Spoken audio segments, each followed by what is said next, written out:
welcome to What Matters. We are back for another episode. I'm Jojo. And I'm Jess. And we're your hosts for the next half an hour, maybe more. We'll see how we go. But we are so grateful that you can be here to join us tonight. We've got a beautiful show lined up. We've got an amazing guest coming on. But before we do bring on Leon, I'd love to acknowledge the traditional owners of the land where we gather, wherever we're gathering, all over the world, and pay respect to the elders past, present, especially here in Australia. Acknowledge our traditional owners, our Aboriginal and Torres Strait Islander nations. And I always think it's really important to give grace and thanks to the elders and those who've come and gone before us. Yeah. So, thank you. That's so beautiful. That's what I love about our Indigenous cultures around the world. We always acknowledge those things that are the most beautiful things in this world. Thank you to everyone tuning in tonight. Welcome to episode 4, season 1 of What Matters. Time's gone so fast. It has gone fast. I'm so excited, and tonight we're bringing on a guest, Leon Ruri. He's a Māori ambassador for men's mental health. He's based in Perth, and he does so much amazing things around the community that focuses in particular with men's mental health. And we know at the moment that there is a spike and an epidemic going through the nation with things associated to mental health and suicide, and it's only important that we bring on someone like the brother Leon just to help and educate everyone that there are resources out there to help you get through these tough times. Yeah, and what I love about Leon, I can't wait to bring him on, is that how he's how he's incorporating the Haka into men's health. And I can't wait to just to discuss how that concept came about. And for me, I'm not going to lie, I think right now with everything that's going on, I really wanted to dedicate some time to really create a safe space. The last few weeks we've spoken about so many different topics and had so many different amazing leaders doing wonderful things in our community, and Leon is one of those guys. And so on that note, I reckon let's bring on Leon Ruri from Haka For Life. Haka For Life is it's an opportunity for us to use the communication form of Haka to express ourselves on Anzac Day, to honour the Anzacs, and also to raise awareness for men's mind health and suicide awareness as well. It's connected to the stigma of silence, that men were dying in silence. I don't believe that. I just believe that we're not connected to a silent conversation that men are having with themselves about themselves. But the other part of that, when I introduce Haka, is that when a Haka is performed in any space, silence does not exist. If you have that mindset, then it's amazing what you create. It's like I say, we can have a Haka, but then inside of that, the structure of openness and the ability to allow people to fully express themselves is a key thing as well. It's like these are the struggles that I've been with. I've failed in a marriage, the divorce, been through the restraining orders in the courts. I've seen how, fair and unfair that system is at times, and having to go to court and get them argued down, and the court not doing anything, being arrested, riding a paddy wagon, spent the night in lockup, and you're in there, and all those sorts of experiences, being having no self-control in my emotions, and walking those journeys, and being heartbroken when you couldn't see your children and they're being used as weapons and pawns against you, and paying out child support, thousands, and your children still ringing you and saying we've got no food in the cupboard, we need to pay rent, and having to give, and I don't get here and talk to people or talk with you because I've read it from a book. I've lived it, and nobody will move me or shake me. I know how it is. I don't express that in my story often with people, but if there's moments and times that I can, I will. But this is the man that sits before you, and if we're to stop the rates of suicide that we have, or to stop suicide, we need to connect on a community level, on a human basis. Welcome brother Leon. Thank you so much for being here. A bit emotional watching that clip back, because I know how much the mental health space affects, in particular, our Māori people, our Pacific Islander people, and to watch someone like you lead the way and show us there is a light out there. Oh my God, I was just so emotional. Thank you so much. Thank you so much for being with us here on What Matters. Oh, thank you. Thanks so much, girls. I got emotional myself too, so you really got me in tears. I was just contemplating as I was watching that and reflecting on my journey and just some of those moments. I've met some incredible people and had some beautiful experiences. And hey, some of those people are yourselves along that journey. And nothing has changed for me in my stand for men. I want men to show up in the greatest way possible. I want us to continue to express ourselves like we've never expressed ourselves for years and years, it seems now. But I just want us to show up in the best way possible that we can. Oh, and that is so amazing. I think it's so important. And I guess for those who don't know you, you know what? Let's go back. Let's get to know you, Leon, and who you are. So tell us more about you, and then we will definitely get onto Haka For Life. But what matters is really about our guests, and that is really getting to the core of who you are too. So share a little bit about yourself and who Leon is. Yeah, beautiful. Thank you, girls. I'm coming to you live from Nunga Buja. From the Wajak people in the city of Borlu, or Perth as it's known as its English name. So I want to give thanks and honour to our elders past, present and emerging. I'm a single dad that lives here in one of the suburbs called Piara Waters. I've got 4 children. They're 21, 19, 17 and 16. They're the reason I've got no hair. They'll disagree with you, but that's a part of who I am. Look, I'm an advocate for men and the way that they show up based upon my own experiences in life. I've lived here in Australia for 26 years. I moved over from New Zealand when I was 18 years of age. Very connected to a beautiful town there in Ngaruahi in the Waikato region. I still call that home for me. You are who you are, and that's how I'll remain. I've enjoyed the blessings that Australia has given to me, and I do call Australia home now, but my spiritual home and what I relate to and identify back to is in New Zealand. I'm into suicide prevention. I'm into standing for all forms of life and different communities. Some of you might see one of the pictures on the back wall there is a picture of the mosque. We've done a haka here in Perth for the mosque with the tragedy back in New Zealand. The Mardi Gras, the incredible T-shirts that you have got on. A part of the Mardi Gras, something that I never saw. Back in 2017, I created what was known as the first ever Anzac Day Haka For Life. And it was to, in part, there was a couple of reasons, but my great-grandfather fought in World War I, and my dad's namesake, Uncle William, is buried in a war cemetery in Belgium. And being a Kiwi living in Australia, for me, Anzac Day is the most special day on the calendar. It is a day when I give to as a New Zealander living in Australia. Even though my great-grandmother is from Rockhampton, so I've got some, I can being third generation Aussie. Got a bit of Aussie blood in you. But it's a way for me to be able to honour having living in this country, in this wonderful country. So I created the Anzac Day Haka, and it went viral on the internet way back in 2017. As part of what Jess has shared about our Indigenous culture, me being Māori, part of our protocols, or our tikanga as we call it, there is to honour the people of the land. So I love the fact that we opened up with acknowledging the people of the land. And in doing that, for me, it was to bring together the haka and the corroboree, as they call it on this side of the country, which is the corroboree is the Indigenous expression of dance and their culture. It's so incredible, and Anzac Day being such a special day and unique in the sense that it's bringing 2 nations together as one. I believe more so than ever in life that relationships are the most important things in life, and we have a very, very unique relationship on the world map, or as the world sits today, whether it be Australians and New Zealanders, and also Māori and Aboriginal and Torres Strait Islanders. So for me, I saw it as a day for us to be able to use our cultures when we refer to the expression of the Anzac spirit. It must first come from the First Nations people of those lands. And so for me to go all the way back to that, to the expression of dance and communication that's been there for tens of thousands of years here in Australia, I just thought it was a perfect fit to be able to do that. And also, it was another part of it was on Anzac Day to honour those that have fought in the war and those that have died in the war, but also, in a figurative sense, to stand for those people that are fighting the war inside of their minds.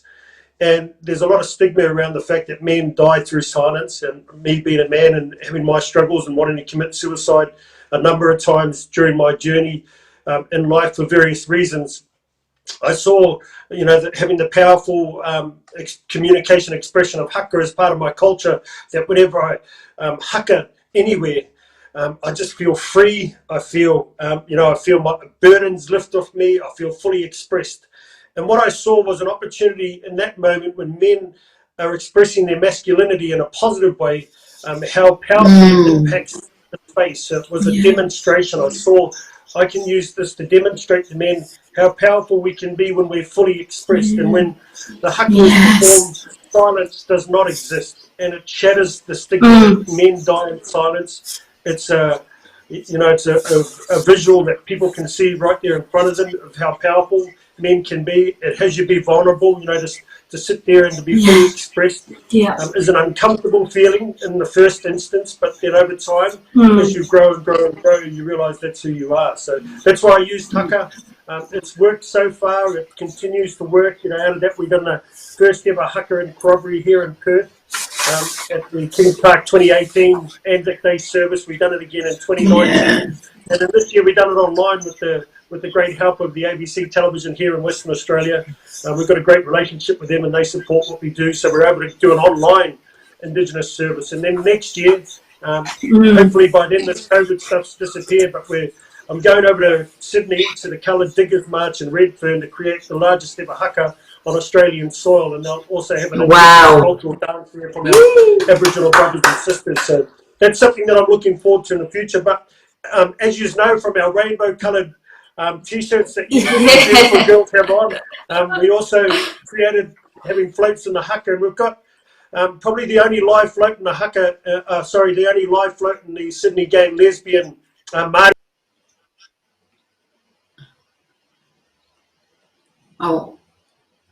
Oh, did we lose him for a second there? Did we lose him?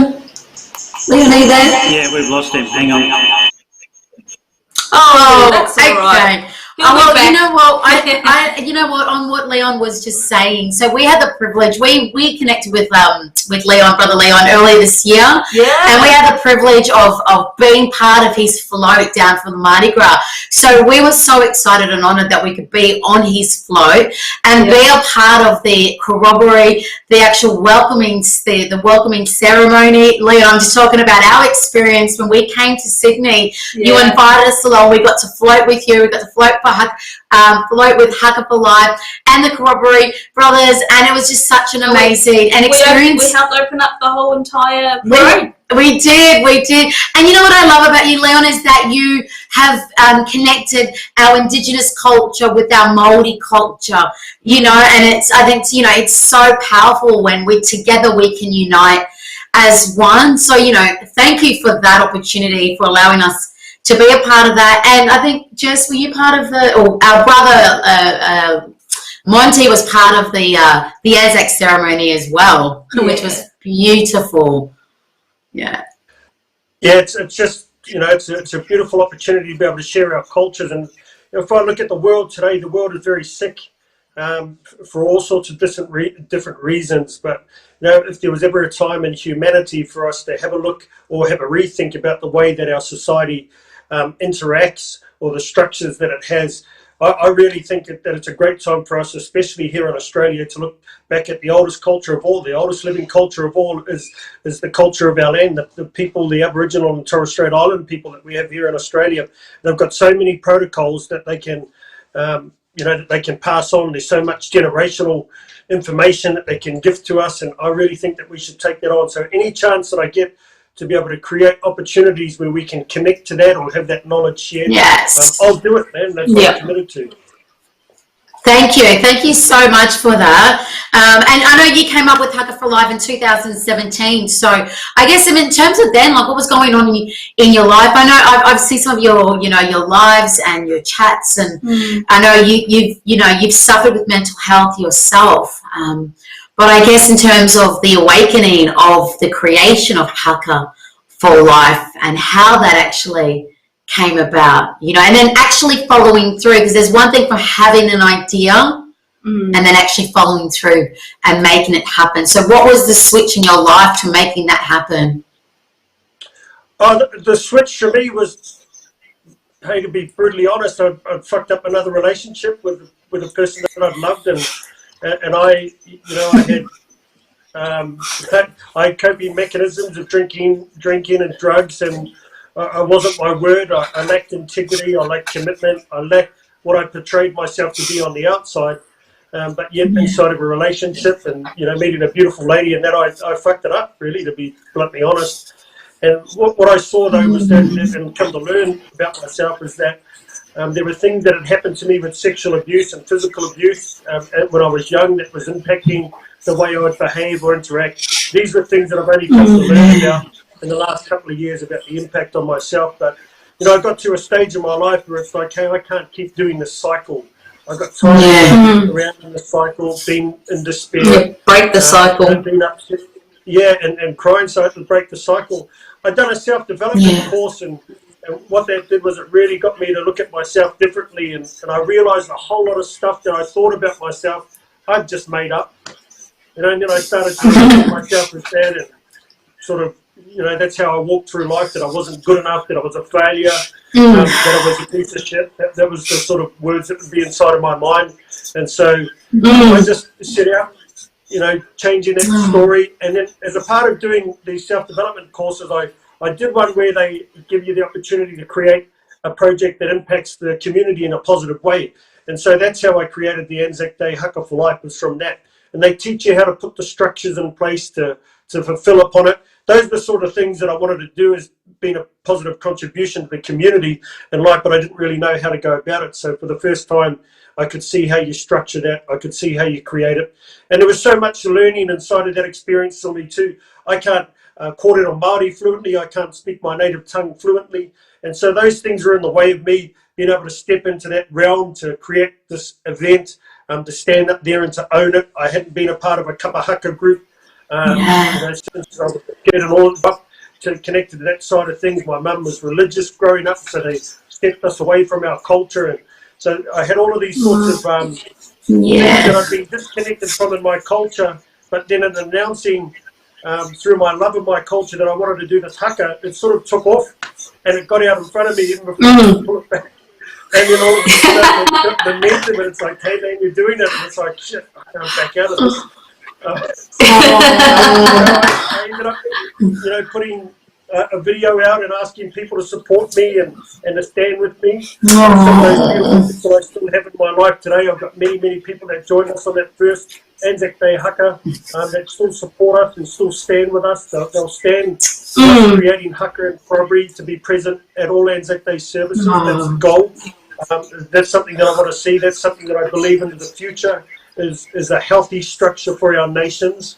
It's a healthy structure. It's a positive reflection of how relationships can be healed, relationships can be connected on a deeper level, and relationships can last. So that's a part of that passion there. But I just kept growing, and inside of this thing growing, it was really looking at myself and being real with myself, calling myself out on my own shit.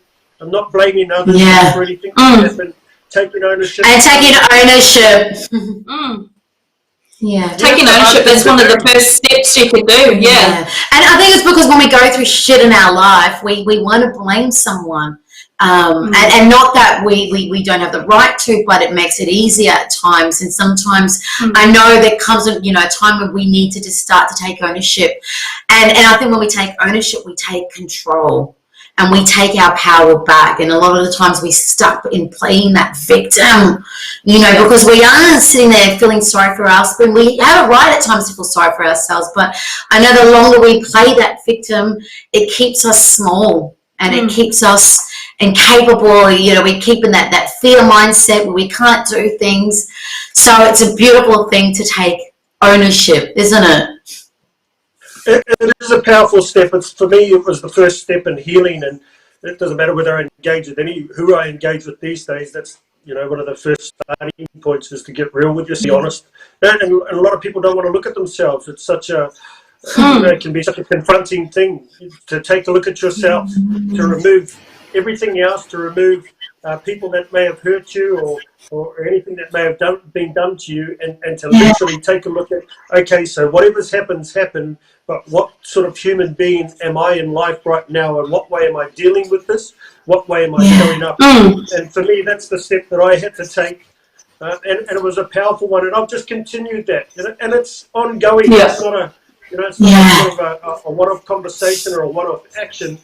our world is so conditioned today, and that we can pay for things and we want things now, and everybody wants to be something now. We've moved away from that human way of being, of just gradually walking through things, of learning and discovering things, giving ourselves freedom. You know, I heard you refer about safe spaces and all of that. One of the biggest things that I have seen is that I am that safe space, that when we heal ourselves, that it doesn't have to be created as an external thing necessarily.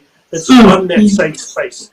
And in being that and discovering who I am and who I'm not, knowing what I can do and what I can't, for anybody to engage with me, I am the safe space for all conversations. You know, and that's my commitment, that's my dedication to life, and that's what I want to be moving forward.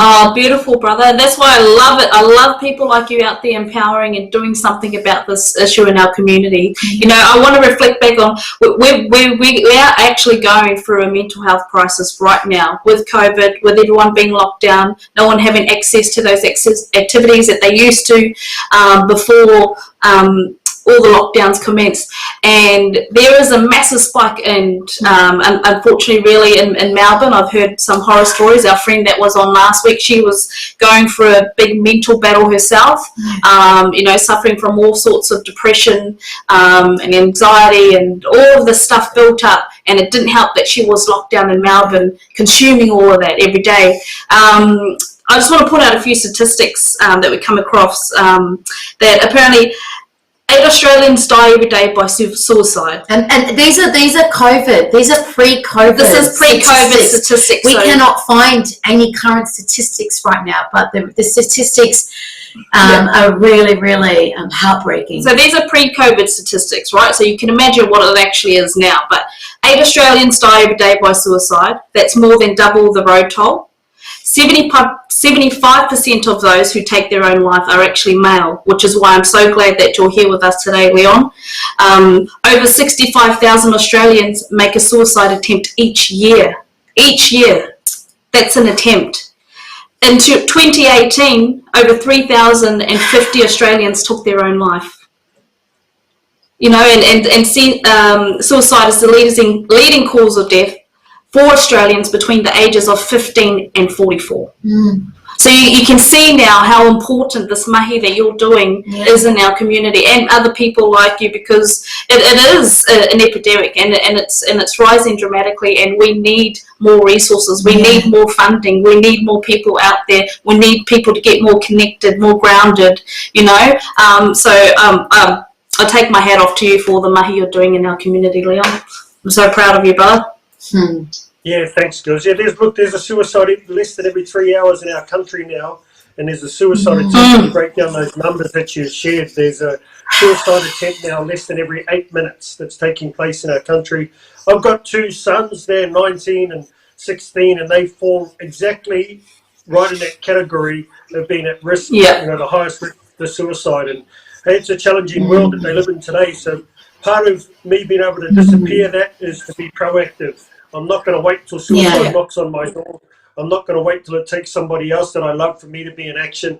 I want to make the changes that I can as a man, but also more importantly for me too, in relation to my relationship with my sons as their father. There are steps that I have to take and that I have to be responsible for to ensure that I show up in the best way possible for them. To be able to talk through different challenges that they've had in life, and it's certainly been a learning curve for me. I grew up in a culture where you got the shit beat out of you when you've done anything wrong. And for me, as a part of being this advocate for life, too, I had to curb my ways, and then I couldn't give my son a slap or anything like that. Not to say that I don't want to with a 19-year-old and a 16-year-old. They're both taller than me now, and they're starting to get a bit bigger, so they, you know, with it comes, I don't know, they think they get wiser as well. But it's been interesting to be able to create another communication, to be able to talk to them and really sit down and have them express the consequences of different actions that they've taken. And it's not easy with children these days. You know, they're really exposed to a lot of broken families, the brokenness inside of their friendships with their mates and their circles. You know, there's so many broken families that exist today inside of Australia. So we've got lots and lots of kids that don't have fathers present, or they don't have a strong sort of domestic relationship inside of their homes, and that a lot of them are brought up by their mums. And so there's a lot of impact that takes place there with the absence of fathers. So that's all a part of my commitment, is to make sure that I'm sharp as great as I can for my sons and for other people's sons as well. Oh, that's amazing. And I think, even, right now with everything that's going on, Leon, I'm sure we've got people that are struggling. What advice do you have for people that are, potentially maybe just stuck in their mind and stuck in their head and in a really, really dark place? You're someone who's been through that. What advice do you have to them right now to maybe hopefully, pull them out of that deep, dark hole? Yeah, look, there's some simple steps that we can take. It can come down to, to what you're eating, to the times of your meals. These were certain things that I learned from my psychologist, and sitting down, just adjusting your meals a little bit earlier in the night, so not eating late. It allows your body to be able to rest. When you're tired and exhausted, you want to make sure that when you're sleeping, that your body's resting. It's not trying to, process any foods or any late meals that you might have had. It's to increase your water intake. To also be mindful of the things that we're feeding our minds. So Netflix is an easy detox these days, and the different sorts of things you can watch online. One of the things that I do daily is that I watch a lot of inspirational YouTube videos. Yes. There's some great speakers on there that I quite often fill my mind with. So I'm having a look at the different things that I'm filling my mind with. Exercise is a thing that I've taken on board. I've had some friends that have been so great in encouraging me to get back into exercise, so I've been doing that as well. But these are little steps that we can take. To get outside of the house is another great thing. To be in communication, to set structures up. If you're friends, if you know that you've got friends that are struggling, don't wait for them to call you. We know firsthand ourselves what it's like when we're struggling, and we'll internalise things. So reach out, just call, and stay connected. And look, especially here in Australia, we get access to the mental health care plans that you can get from your GPs. Given this COVID situation, in our home setting, there's opportunities for us to connect with our doctors online, and then to also be able to reach out for counselling support. Those can be done through Zoom, and I know for now, for those people that are really severely impacted by the COVID situation on lockdown, you don't get that human connection, but it's better than nothing for this time. Around the COVID stuff, for a lot of people that are struggling in those situations, it's amazing what it takes, that it would take a lockdown or something like that for them to tip themselves over the edge. And I would assert to a degree that many of those people that are struggling in this time have actually been struggling with things for a little while. And so it shows us that the structures that we have in our life to try and take care of our well-being aren't the most effective ones for us. So this is a good time to reflect upon the structures that you have in your life, but make sure that you're not doing it with self-judgment or self-sabotage. Quite often, depending on the type of internal language that we have to ourselves, it can be negative as well again. So wherever your life is right now, is wherever it is, we would just want to have a look at putting structures in place to be able to change the language that you're using to yourself about yourself, and even your circumstances. And for some of us, again, it's even to change our circle of friends. You want to have a look at the types of conversations that are present in your life, the types of conversations that friends are having around you, the types of conversations that you allow.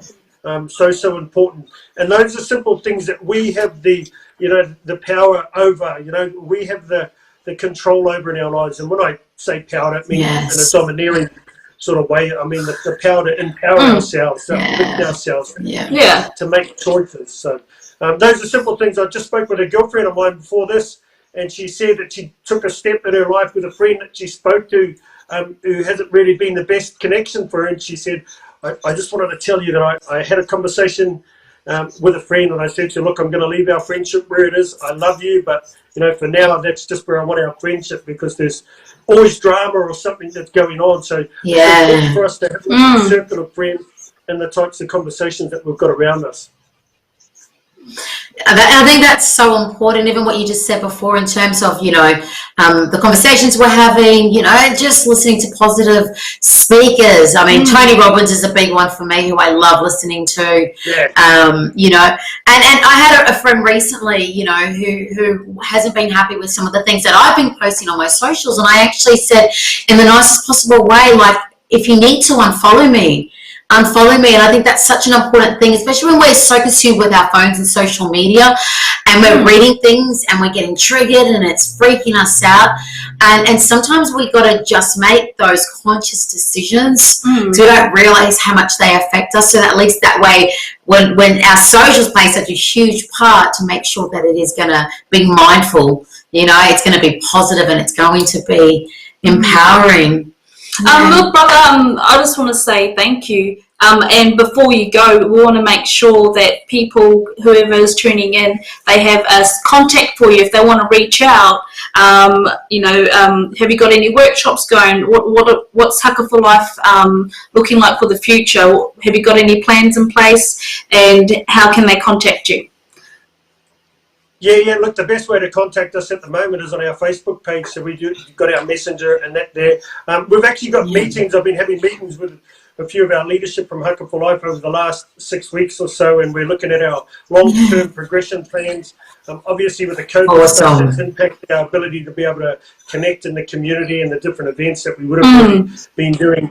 But it is what it is for now. For me, that's why it's important. I've been doing 3 days a week on a Monday, Wednesday, and Friday morning at 6 a.m. Perth time. I've been creating daily live conversations. They're conversations that are not scripted, but they're there to keep us present. And if there's anything that I've learned on this journey, it's for us to remain consistent. And hey, we give up that things should look a particular way, especially in this day and age. I mean, the way that 2020 should have looked. Not even the greatest could have predicted this. So it is what it is. But one of the things I know about not only as Australians and New Zealanders, but as human beings, is that we're very resilient. We're very strong. There's a lot of, you know, internal fortitude that we have that we don't often, we're not often aware of. So there is for us just to maintain that course of direction. My commitment in the long term, and my goal is to have Haka and corroboree at every Anzac Day service in our country and in New Zealand as well. And I want to leave that as my legacy. I want to be able to have that so that people can connect to our Indigenous cultures on that day. On those days leading in, it's a chance for them to learn the Indigenous cultures. I think it's a time in history that we should be learning more about our Indigenous cultures and then solidifying those relationships that we have. So that's what we're going to do long term for Haka For Life. But get a hold of the Facebook page and stay connected to some of the Facebook lives that we're doing.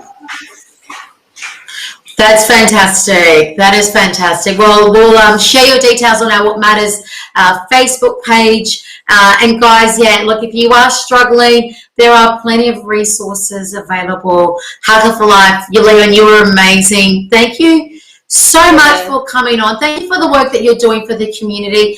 Thank you for the work that you're doing within the men's space. You know, you said something earlier on about, you know, and there's that stigma that we can't talk about it, we shouldn't talk about it, and I'm not okay with not talking about it, because I look at where we are now, and to me, if we're not talking about it, I feel like we're ignoring it. And when it's such an epidemic, it's the statistics speak for themselves, and you know, it's all about creating that safe space for men and women, but especially for men to be able to come forward, be vulnerable, to share, to open up, and to let go and heal. So thank you so much for joining us. It's always been a pleasure. Do you have any last words you want to leave us with, Leon, before we say goodbye? Yeah, I get to, this is my chance, I get to acknowledge you, beautiful ladies. Thank you so much for who you are and the commitment that you are to not only to your show. I love the diversity of your show. I love the fact that you don't shy away from all the different conversations that exist in our community. I know what it's like to hold that space for what you do. You know, it's not, you make it look easy and seem easy, but it takes energy and it takes commitment and it takes a particular type of human being to stay consistent at what you're doing. So thank you so much. Thank you for giving me the opportunity to come here and to share. You know, these are great examples and opportunities for me as a man to demonstrate to other men, you know, how freeing it can be, just when we talk about the different things that we've been through, and opportunities to demonstrate to men that we can be good communicators. I didn't always show up in life like this, so any chance that I can show up in a positive manner and be a great example for men, I'm just so grateful for. But thank yous for being who yous be. Continue the great work, and yeah, just great stuff, man. I love yous, and hopefully I get to see you at Mardi Gras next year, because I've got my fingers crossed. Yeah, hopefully. We have all got our fingers crossed. Our fingers crossed. I couldn't think of anything more amazing right now than partying down Oxford Street on our float, doing the haka. Partying for life. Partying, except for the party for life. Thank you. Ngā mihi nui kia koe, Leon. Thank you so much, brother, for all your amazing mahi you do. We love you, sending love and light to your family, and bless you and your team of Haka For Life for all the mahi you do. Beautiful. Love you. Love you too, Leon. Thank you. Good night, Leon. Oh my God, that was amazing. I love Leon. So with Leon, when we first met him, he showed up at the Mardi Gras, and I'm expecting this real staunch Māori man, and he dresses up and he comes through, and we're like, oh, here he comes. And he's like, he's so chilled, but he's painted head to toe in a rainbow colours. And he's got this little skirt on, but it's called a pew-pew in our culture. He's got this little skirt on, and he comes along and he's going, kia ora. And I had to laugh. I was like, you know what, man, I take my hat off to you. He can make himself, he's good at being comfortable, by being uncomfortable. Absolutely. And that's, I think, one of his mottos as well. So I think it's so important, and to have that kind of work in our community, really supporting men and men, you know, men's minds health. I think it's so important, and so I'm so honored that we could have this conversation today. It's a conversation we want to continue amongst all the other conversations that we're prepared to have. We've got Are You Okay coming up? Yes, actually Are You Okay Day is coming up next week on the 10th. And so, you know, and I think it's not about just asking the question at times, because I know my boss asked me today, are you okay? And I'm like, no, that was it.